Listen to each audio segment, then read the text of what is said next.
Good morning and happy Friday. It's August 2nd and you're watching WGXA Morning News on Fox 24. I'm Victoria Cardenas. As you know, we're heading back to school this morning, and we also have some team coverage to bring you the very latest from the weather forecast, traffic commutes, and parents sending their children off to school. We're going to check in with meteorologist Daniel McFarland, reporter Amaris Jenkins, and my co-anchor Rick Devins in just a minute.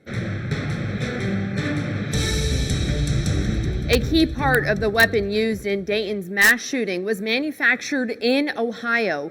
Investigative reporter Dwayne Pullman confirmed Anderson Manufacturing in Ohio made the lower receiver on the weapon used in Dayton. And developing now, police are investigating a death at the Kennedy family home in Hyannisport, Massachusetts. Saoirse Kennedy Hill, the granddaughter of Robert F. Kennedy, was pronounced dead at a Cape Cod hospital yesterday.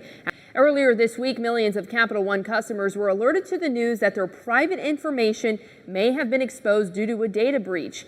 Meredith Wood explains what you should do to protect yourself in today's Consumer Watch. This morning, we're continuing our coverage of a massive fire that leaves at least 50 people without a home this morning.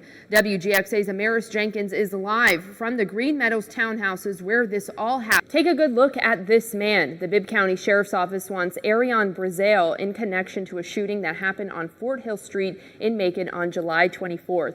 And charges have been dropped against a Michigan honor roll student who was charged with assault after a game of dodgeball.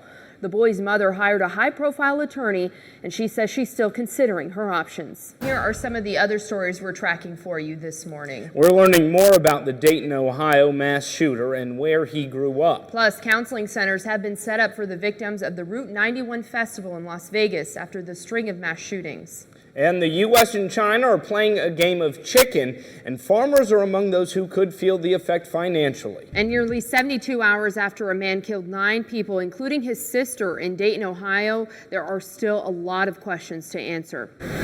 And take a look at this. This was tree damage in last night's storm. Wind gusts were measured at over 50 miles an hour. The wind toppled this tree onto the house. Crews came out to survey the damage, but they will have to wait until this morning to begin those repairs. And a Macon woman is behind bars in Baton Rouge, accused of bringing an underage girl across the state of Louisiana for sex.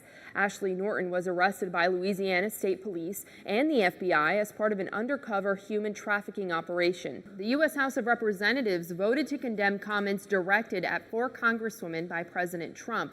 Yesterday's vote was 240 to 187. The driver is recovering from just minor injuries after what could have easily turned into a deadly accident in Massachusetts yesterday.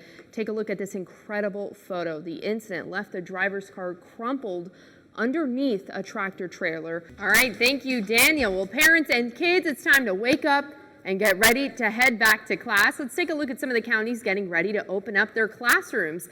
If you live in Dodge, Lawrence, Trutland, or Twiggs County, it's time to rise and shine and take your child to school. You don't want to be late for the first day. We have big news this morning for the Warner Robins Police Department.